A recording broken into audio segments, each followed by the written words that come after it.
മക്കളൊക്കെ സ്കൂളിൽ പോയി കഴിഞ്ഞ് വീട്ടിലെ പണിയൊക്കെ ഒന്ന് ഒതുങ്ങിക്കഴിഞ്ഞാൽ നമ്മൾ വർക്കിംഗ് വുമൺ അല്ലെങ്കിൽ നമ്മൾ അമ്മമാർക്ക് കുറച്ച് ടൈം കിട്ടും. ഒരു 3-4 മണിക്കൂർ നമുക്കൊരു ഫ്രീ ടൈം കിട്ടാറുണ്ട്.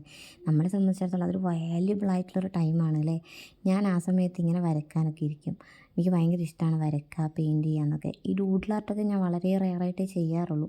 ഇനി ചിത്രം കണ്ടപ്പോൾ എനിക്ക് വരക്കണം എന്ന് തോന്നി, അതുകൊണ്ട് വരയ്ക്കാനിരുന്നു. ഈ ഡൂഡിൽ ആർട്ടിന് ഒരു പ്രത്യേകതയുണ്ട്. നമ്മളെ സ്ട്രെസ് ലെവൽ വളരെയധികം കുറക്കാനും നമ്മളെ കാമാക്കാനും ഇത് വളരെയധികം ഹെൽപ്പ് ചെയ്യുമെന്നാണ് പഠനങ്ങൾ പറയുന്നത്. പക്ഷേ സീറോ സ്ട്രെസ്സായിട്ട് ഇരുന്ന് തുടങ്ങിയ ഞാനിത് തീരുമ്പോഴേക്കും എനിക്ക് അത്രയും സ്ട്രെസ്സായിപ്പോയി. എനിക്ക് ദേഷ്യം വന്ന് വലിച്ച് കയറി കത്തിക്കാൻ തോന്നുന്ന അത്ര എനിക്ക് ദേഷ്യം വന്നു പോയി. കാരണം ഈ ഒരു മാർക്കർ എടുത്ത് കളർ കൊടുക്കാനിരിക്കുമ്പോഴേക്കും ഇതിന് മഷിയില്ല, ഒട്ടും ഇങ്കില്ല. ഇന്ന് സാധാരണ ഇത് നല്ല വൈബ്രൻറ്റ് കളറായിട്ട് വരേണ്ടതാണ്. പക്ഷേ ഞാൻ മേടിച്ച പ്രൊഡക്റ്റിൻ്റെ പ്രശ്നമാണെന്നറിയില്ല, സംഭവം കളറില്ലായിരുന്നു.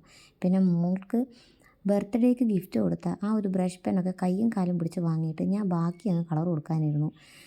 കളർ കൊടുത്ത് നോക്കുമ്പോഴേക്കും അതിനാണെങ്കിൽ കളറും ഇല്ല, ആകെ കൂടി ഒരു ഡിം കളർ. എനിക്ക് ആകെ വിഷമമായി. പക്ഷേ തുടങ്ങി വെച്ച കാര്യം നിർത്തണ്ടല്ലോ എന്ന് വെച്ചിട്ട് ബാക്കിയും കൂടെ ഞാനങ്ങ് കളർ കൊടുത്തു. ഹാർട്ടിനെല്ലാം കളർ കൊടുത്ത് കഴിഞ്ഞപ്പോഴാണ് ഓർത്തത് ഇനി ഇതിന് ഷാഡോ കൊടുക്കണം. ഷാഡോ കൊടുക്കണമെങ്കിലോ ബ്ലാക്ക് കളർ വേണം. അതിനുള്ള സാധനം എൻ്റെ കയ്യിലില്ല. പിന്നെ എപ്പോഴോ വാങ്ങി വെച്ച ഓയിൽ പേസ്റ്റിൽ തപ്പിപ്പരതി കണ്ടുപിടിച്ചെടുക്കുമ്പോഴേക്കും മൊത്തം പൂപ്പിൽ കയറിയ അവസ്ഥയായിരുന്നു. പിന്നെ എന്താണെന്നറിയില്ല, ഈ ഒരു കൺസിസ്റ്റൻസി അല്ല സാധാരണ ഓയിൽ പേസ്റ്റിലിന് വേണ്ടത്. നല്ല ക്രീമിയാണ്. ഇതൊരുമാതിരി കൺമഷി വരുത്തേച്ച പോലെയായിരുന്നു. ഇതെങ്ങനെ പേപ്പർ വെച്ച് ഞാൻ ഒരുപാട് ഉരച്ചു കൊടുക്കാൻ പേപ്പർ കീറുന്നായപ്പം ഞാൻ പതുക്കെ അത് നിർത്തി. അതങ്ങനെ മതിയെന്ന് ഞാൻ വിചാരിച്ചു.